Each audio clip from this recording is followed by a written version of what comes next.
Okay, awesome. So in theory, this is now going to be live, and I'm going to be doing another open source code review. We're going to go ahead and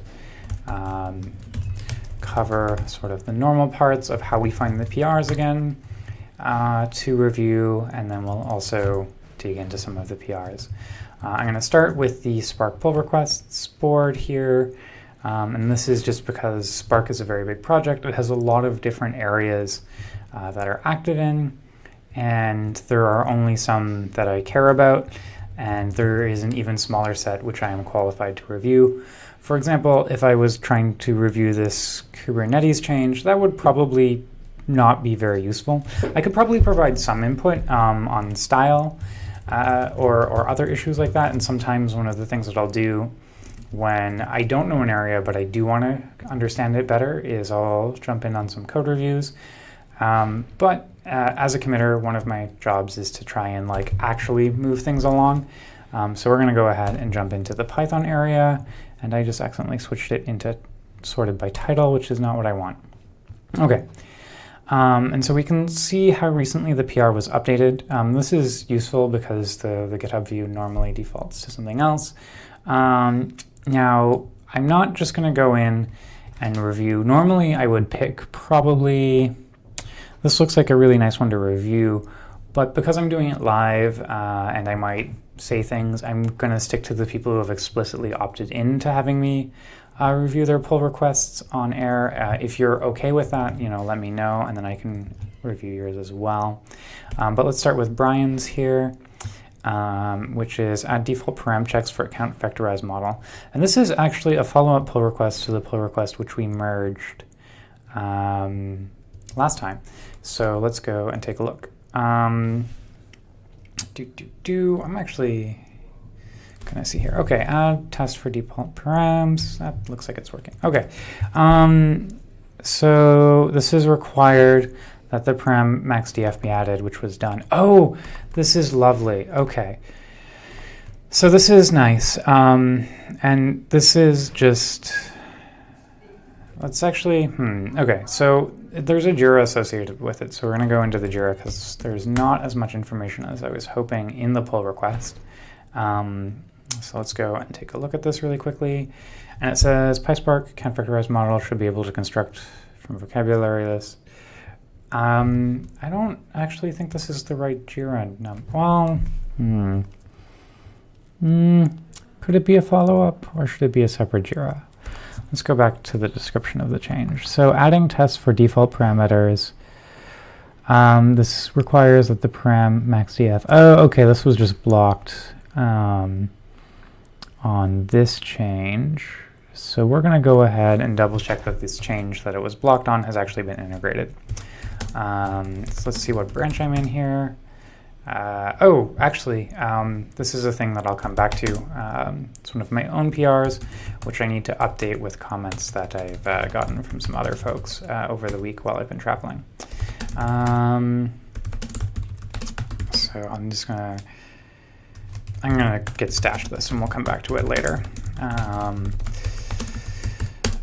Git pull Apache Master, and I just want the latest code.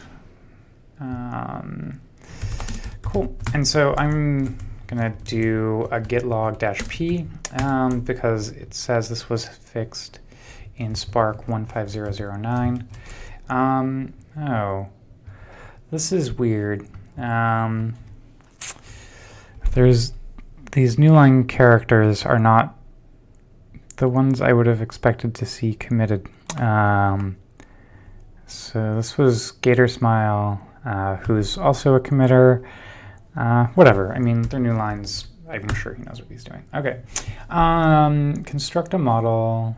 Kind of vectorized model from a vocabulary list. Oh no, that's not the. Yeah. Ooh. Shortcuts make Holden sad when I trigger them in by mistake. Okay. This is actually the one I wanted to go look for. Okay, so this maxdf parameter is used for filtering out frequently occurring terms. Param was recently added to the Scala side and needs to be added in Python. Okay, one of my former coworkers, so that's cool. And yeah, it looks like maxdf was added correctly. That looks great. And so this change proposes to enable explicit tests in the default values tests. And so ML tests, yeah, okay, so this just checks that when we explicitly construct our count vectorized model from a specific vocabulary, that we get the parameters that we expect. And this makes sense. The main thing is we would have already been automatically testing count vectorizer, but since this isn't the default constructor, since this is for when we're providing a specific input vocabulary, it wouldn't have been covered by the automatic tests. So this looks good to me. It's tiny, but I'm just going to go ahead and say LGTM. Actually, let's double check that it passed in Jenkins. Ooh, no, okay. Yep, patch passes all tests. That's fine. And so, looks good to me. Normally, I would probably merge the PR at this point, but since it's made by another committer, I might just leave it for Brian to merge whenever the timing is right for Brian. And hopefully we can go in and find another thing. Okay, actually, yeah, so we're going to come back to the other thing, which I just put in my Git stash, which is my own PR. So kind of cheating for code reviews, but that's all right. So let's go back to document support for nested scalar types, arrows, CDF. Okay, this is the pull request which I made on Monday. So there's a comment here about if the class array type used in the example should be different. Based on Brian's other comment up above, though, I'm actually just going to change the text here because it turns out that we support more than the types that were being described than I thought. And there's just 3 types that aren't supported. Actually, 4 nested arrays aren't supported.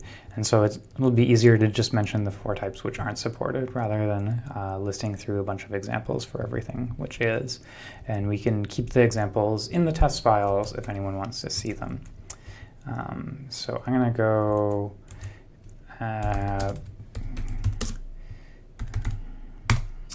take the work that I just saved so that we could go look at the other code, put it back in. And so what happens is we need to reload the functions file and then go find this description. So class map type. So class map type, struct type, and nested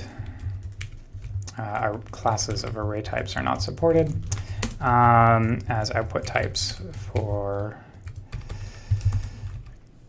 this. And so he actually left a comment that said this needs to be checked for array type.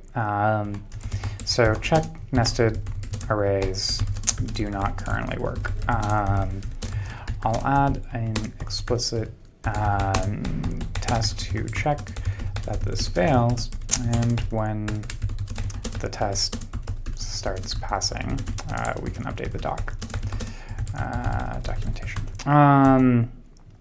This is a little annoying, unfortunately, because I wanted to use map type or struct type. Oh, that's frustrating. So I will probably, in a follow-up PR, try and add support for map type or struct type. But for now, we're just going to go ahead and make sure the documentation is accurate for what we're doing today. And that'll be exciting for values of exciting, which have a certain amount of flexibility. So that documentation looks correct now. What was the other comment? Yeah, I would prefer to have test case for primitive type as well. So instead of sapply lambda, both do the same thing, just a little more compact. And so this is true. I could do the lambda s stir.split. However, it doesn't map as well to when we're doing more complex functions, if I want to use, for example, spacey or NLTK, the Lambda, it has to be rewritten slightly. So I like it this way because I think the best tests are also examples of things that can be generalized easily. Because one of the things that I like to do is go and look at tests when I'm trying to figure out how software works. This comment seems unrelated, and my response is very much, yeah, it's unrelated, but we needed the new line there anyways because it's not conforming to the style guide. And this was, your test is checking for the empty list. That doesn't make any sense, and that's very true. Yeah. Good point. This one's meant to update this. So cool, that's great. We've gone through the comments from people. And I think it's really important to note that I think Viria is not a committer right now, but they can still provide really valuable input on PR reviews. And so even if you're not a committer on a project, you can, provide valuable input as well. And so that's great. And so, I mean, this is good.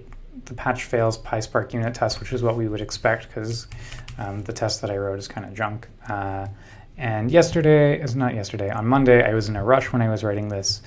And I hadn't built with Hive support locally. And so I was just like, oh yeah, I wouldn't expect this to work. And it turns out that was my bad. It's a good reminder that we can be in a rush and make mistakes. Okay, so let's go ahead and look at test.py. And we're going to go ahead and jump down to this line.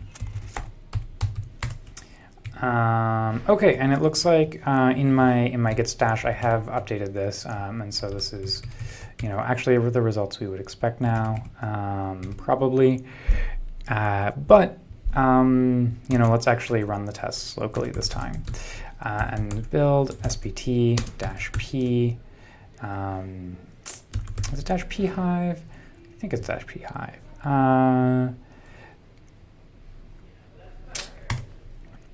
Actually, the automatic lights here turned off, making it much more stylish, but that's all right. We're mostly looking at the code anyways.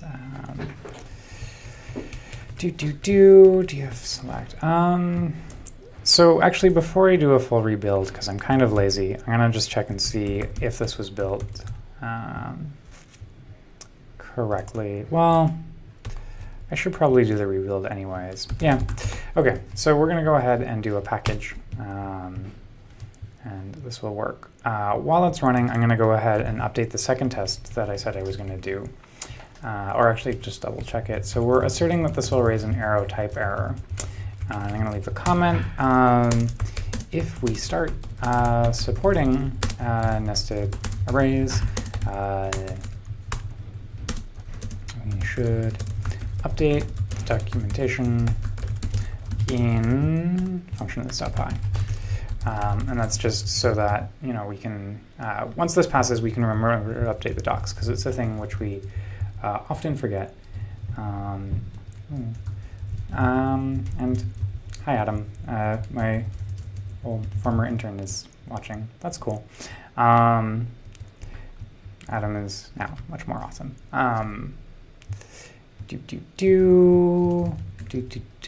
Not that Adam was not awesome when Adam was my intern. We had a lot of fun adventures with Elasticsearch, which involved losing all of our data. But that was more on me. So that's what I would expect. Okay, so let's go ahead, and it's going to run the build. This is going to turn my computer into a space heater. Ooh, actually, it didn't. That's great. And so looks like it was probably already built with that support. So we're going to go ahead and run our tests. And we do have a running test script here. And we're just going to limit it to the SQL module because I really, wouldn't expect anything else to change. And it's actually PySpark-SQL. So that's cool. It'll run this test in the background. This will take a little while. It's not as long as running the ML tests, thankfully.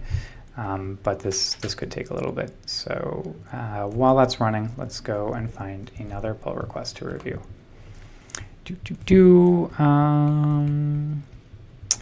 The other option is, if I don't see anything in here, ooh, this is a work in progress one. And so that would be great if it starts working.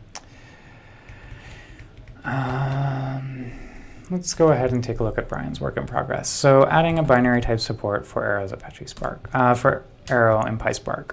And so it says work in progress. There's some work that needs to be done on the Arrow side, and we need tests. Currently getting the following error when converting from pandas.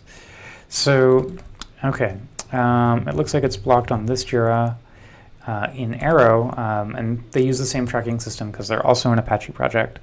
And we can see this is actively in progress here, and it looks like there is a pull request about this, so let's go ahead and jump into Brian's Arrow pull request. Notably, I am not a committer on the Arrow project. I have like super small changes, but I can still take a look and maybe give some feedback. I probably don't have as much context. Yeah, and essentially, okay, it sounds like this is actually pretty intense though. And there's some outstanding comments from people that already know what's going on, but I am curious. I actually want to take a look at what the current approach is.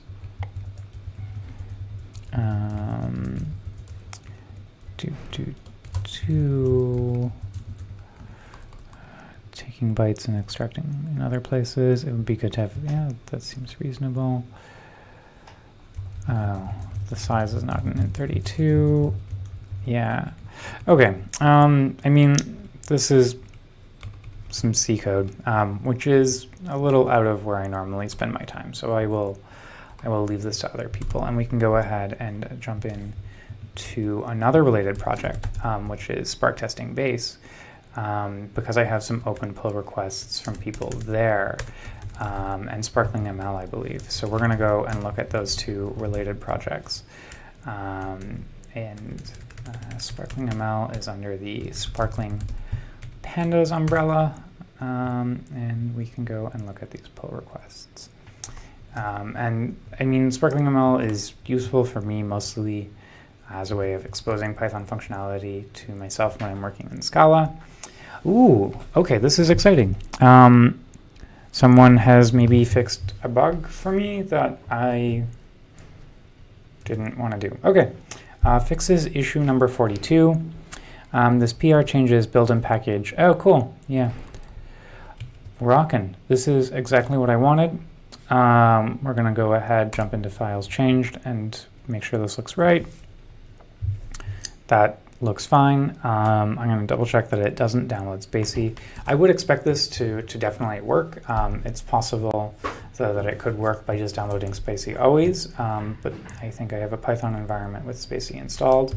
So let's go ahead and source that. PySpark pyenv bin activate, and then we're going to run this, and it should not download Spacey.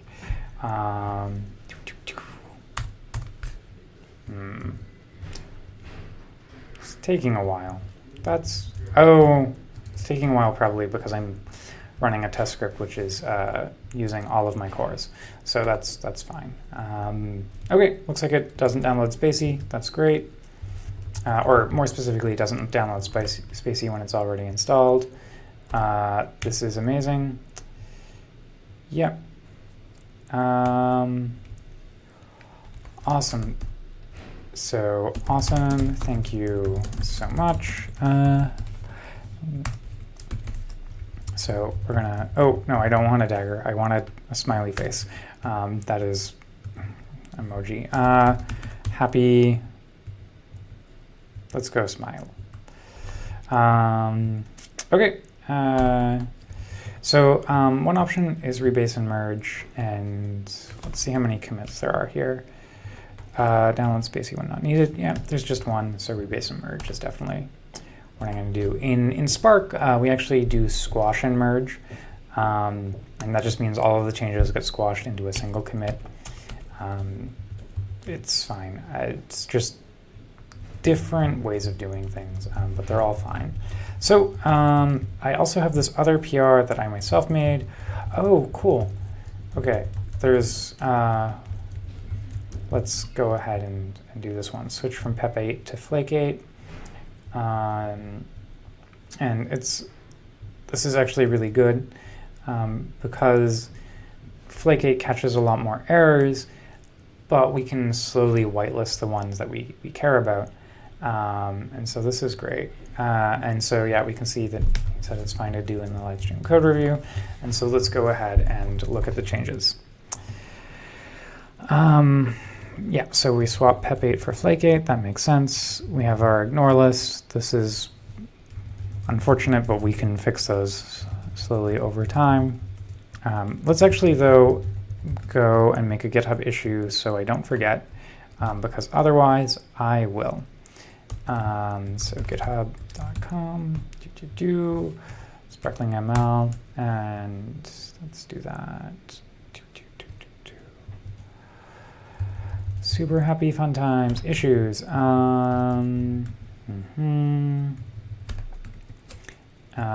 Fix outstanding flake8 issues. There we go. And that's just the list that we've got currently on ignore. We updated requirements. We changed the build and package script. And fixed some white space. Okay, this looks amazing. This is all, it does exactly what it says it does, and so that's great. So approve, awesome, thank you for fixing this. I've made a follow-up issue to track the current flake8 ignored errors. And so that's great. We're going to hit approve, submit review, and dance. Cool. Once again, rebase and merge. It's great. I'm actually going to go ahead and, because this does add a new test and we have another outstanding pull request, while this one did pass the test before, that was with pep8 rather than flake8, so it's possible that I introduced some style issues in here. So I'm going to go ahead and find the Travis link and rerun it just to make sure that I'm not breaking anything. Actually, let's go ahead and rebase this on top of master anyways.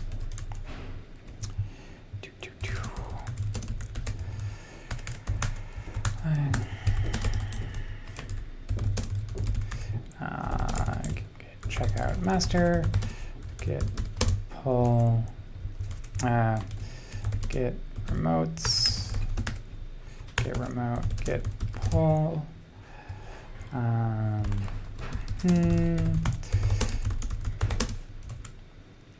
and this is the spacey tokenized example.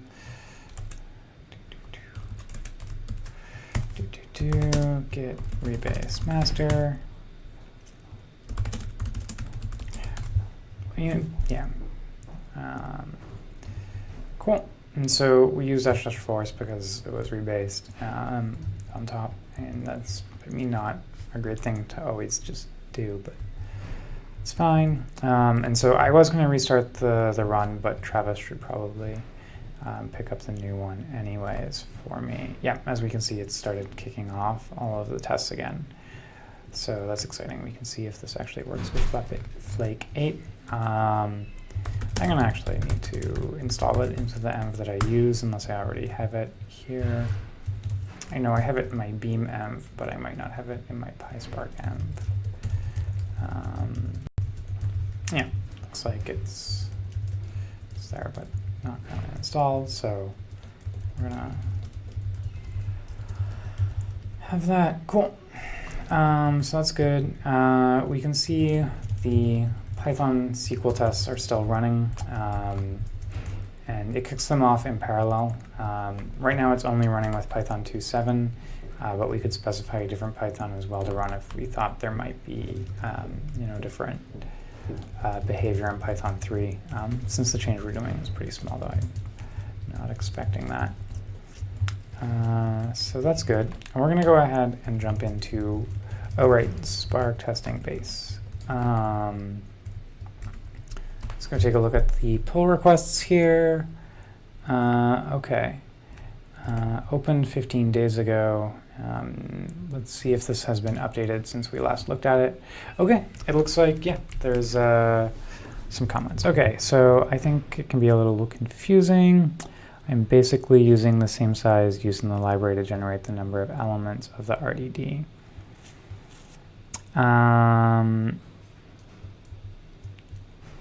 Yeah. Okay. And so there's a link to this test, so let's go take a look at this link here.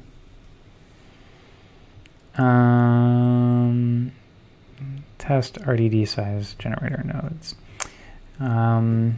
This is a generator to generate arbitrary data for test purposes. It implements part of the Scala test project, Scala check, which is a really cool project. If you haven't used it, you can write property-based tests in Scala really nicely. I find property-based tests catch a lot of my mistakes, so I like it when I can use them. And this project is just about making that easier for people to use. And one of the things is allowing people to specify sizes of their inputs. So this says test RDD size generator nodes. So we've got a gen-sized RDD mynode sc int gengraph size int gen node 4.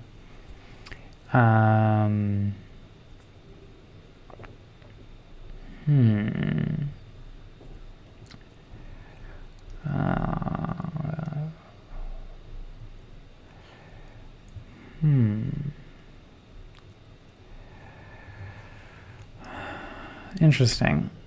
I mean, this property doesn't really do the test that we want, but yeah, okay. I'm basically using the same size using the library to generate the number of elements of the RDD. Yeah, so the thing is, I'm not actually sure that's what we want to do here, because we want users to be able to specify the size of their RDD, but inside of each partition, we maybe need to generate different layouts. So let's look here. So this says gen-sized RDD min partitions. So arbitrary sized RDD SC min partitions generator.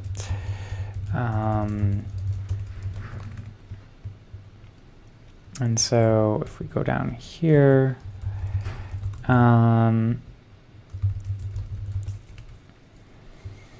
right, arbitrary sized RDD takes a Spark context, minimum number of partitions, and a generator. But the problem here is, okay, if we look inside of arbitrary of type T, if we're asking for 0 elements, we return an empty RDD of that type. That's fine. And if we have a specific size, why is arbitrary sized RDD different than arbitrary RDD, which takes a size?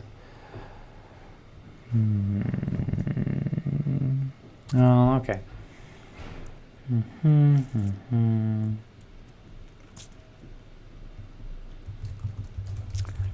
Oh, yeah. Okay.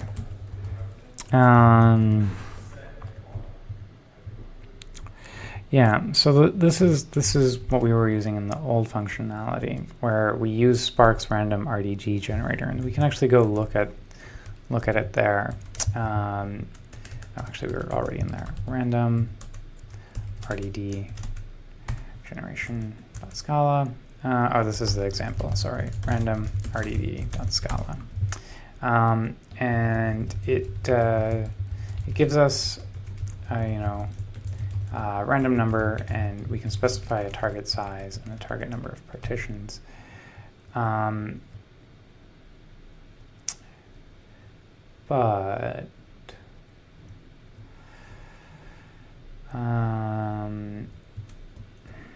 Interesting. So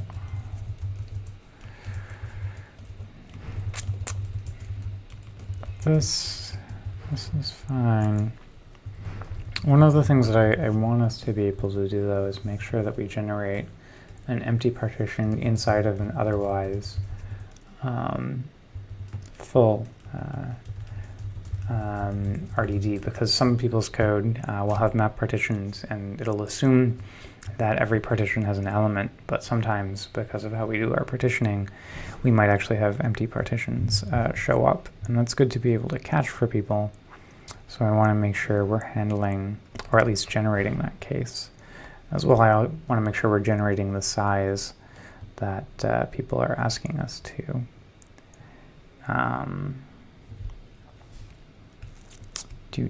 New wrap generator of type T, generator arbitrary sized RDD, trend sized.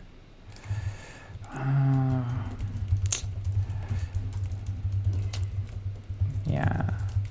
So these parts, this file's fine. The dataset generator is fine provided that the other one is fine. And it's just that this test doesn't test the sizes in the way that I want them to. So that's okay. Let's focus on the part which is throwing me for a loop. Okay. Arbitrary of type RDD.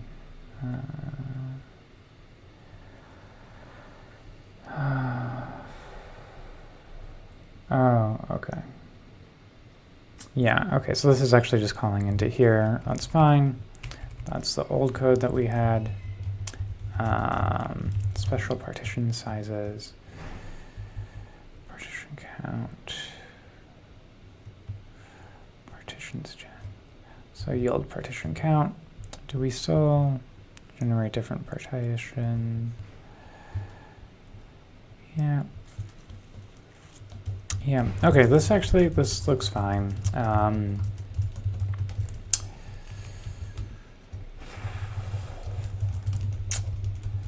This is okay, because we would get there by doing essentially more partitions than the number of input elements, which guarantees that we'll have an empty partition.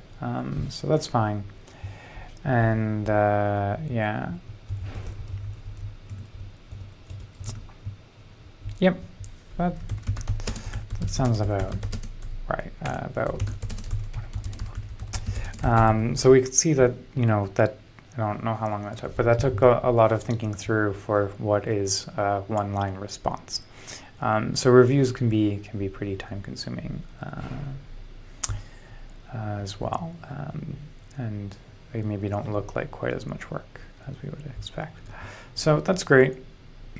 That's what I expected here. It sounds like my computer has turned off the airplane mode of trying to lift off from the heater. Oh, okay. So test pandas UDF nested arrays does not work. Is not succeeding. It's saying, oh, damn it. Okay. Let's go back into tests.py.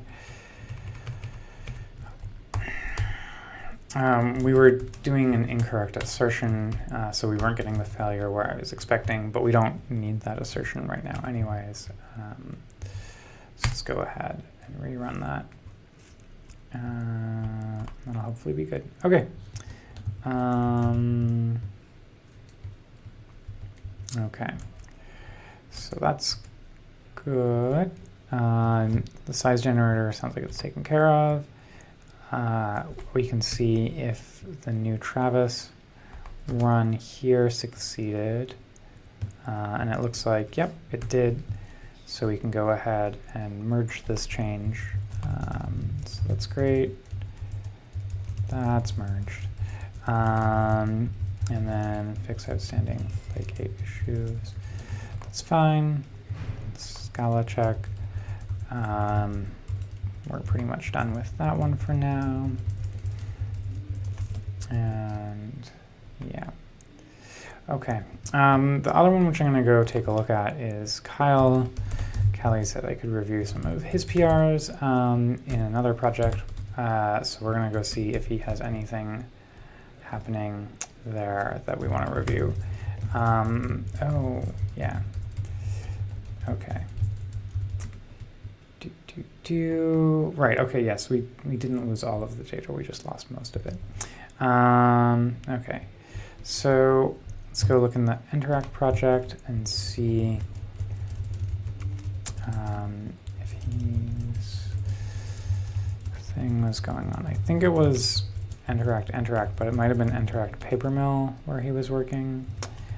Let's see if Kyle has changes for either of these projects that we can review.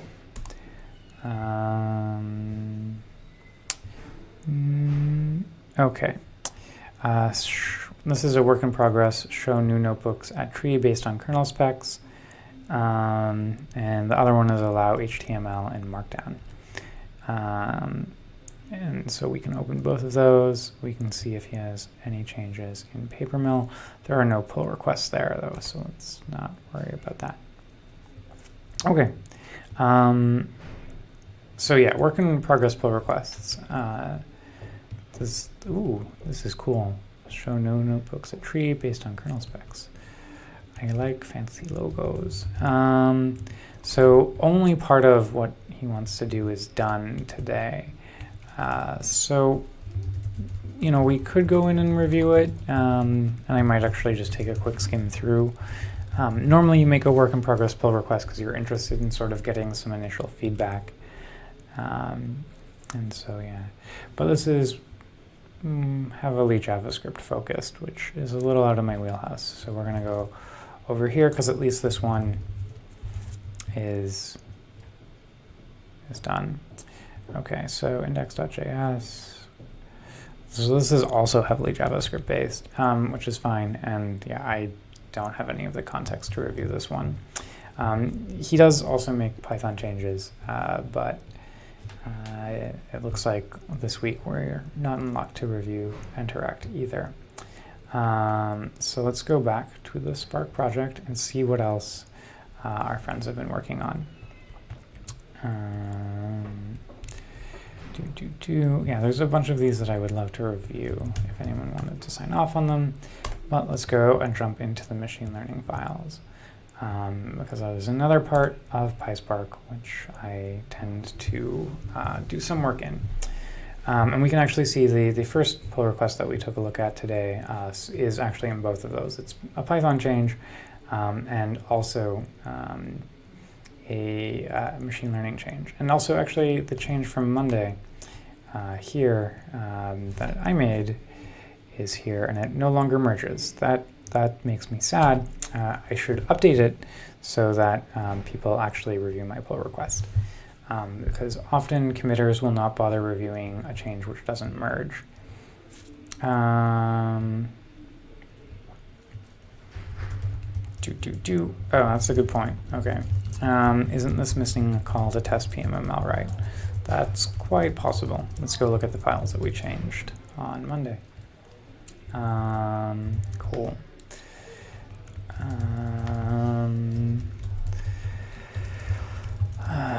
That could also explain why the test passed on Monday, which would make me very sad, but not unexpected.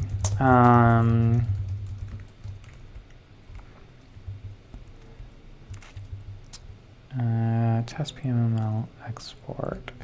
Oh, maybe it is. Damn it. Yeah, so I put all of this test logic inside of this function called check model. Oh, yeah.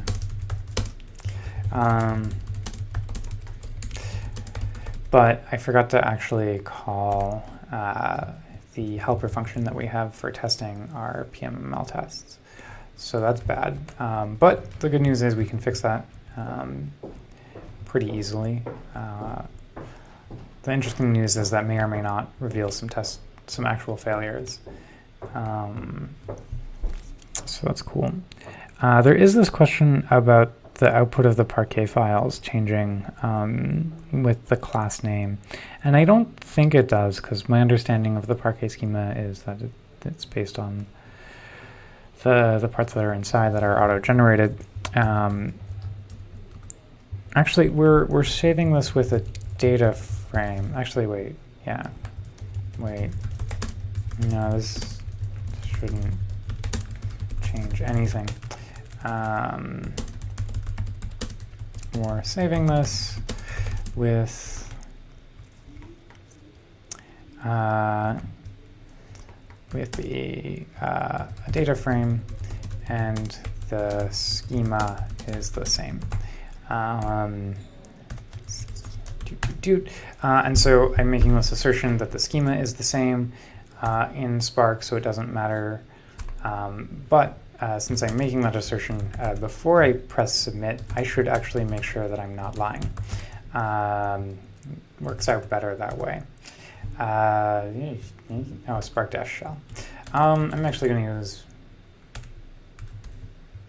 oh, wait, no, I do want to use the Scala one because we're talking about Scala code and I've got case classes.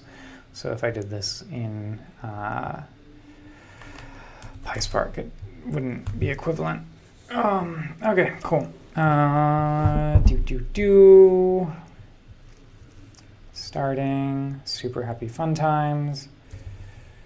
Super happy fun times. I'm gonna go ahead and check the YouTube thing to see if anyone's got questions, because I've mostly been just watching the Twitch one.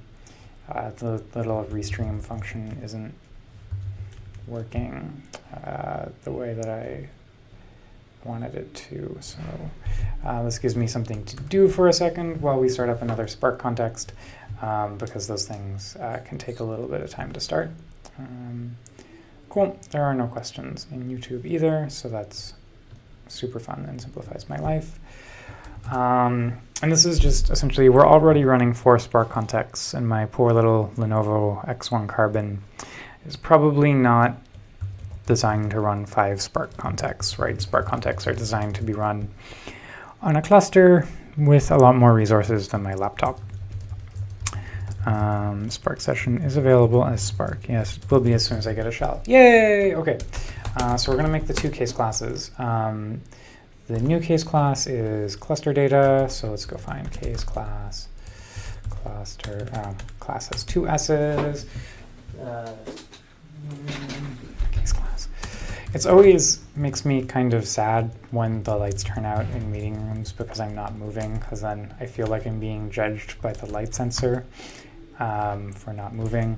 Okay, import org Apache Spark ML underscore. It works better when I spell things correctly. It might actually be in the lineage package. So we'll just import both of them because I'm lazy. Cool. Case class cluster data. Cool.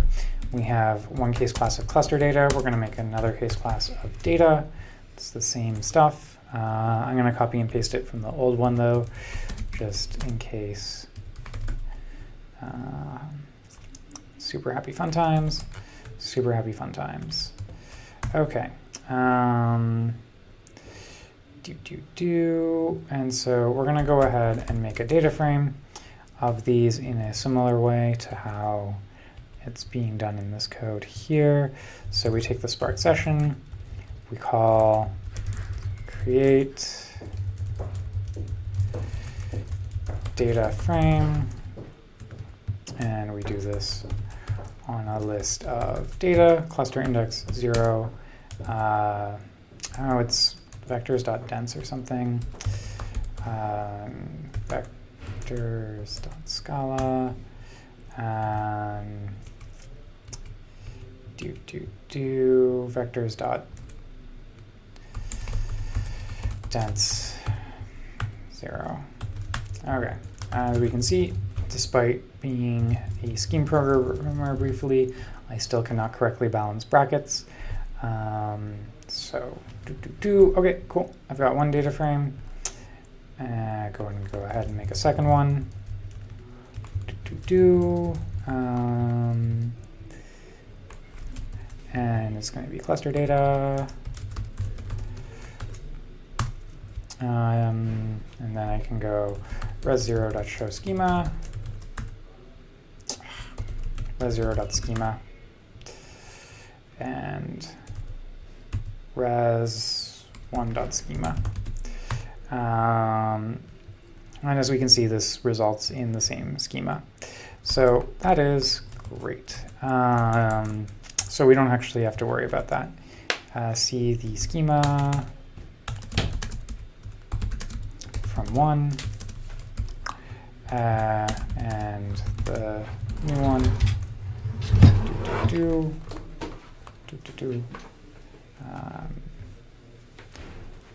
I'll see.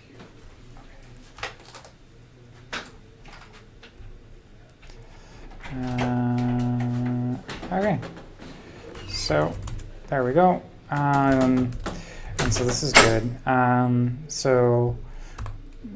The schema remains the same, so we don't actually have to worry about the schema changing. And so that worry is not ours, and so that's great. So we still do have to update the test PMML write function. I'm going to wait for the Python test to finish, and then hopefully we can wrap up pretty quickly. And this will be good.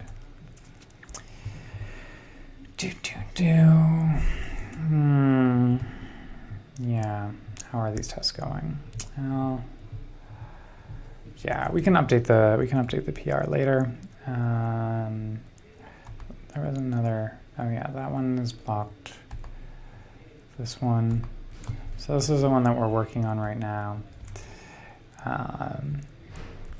Oh, and I forgot to update the what I was working on, which is a habit. I should probably just remove that from my layers. Or actually, could just put in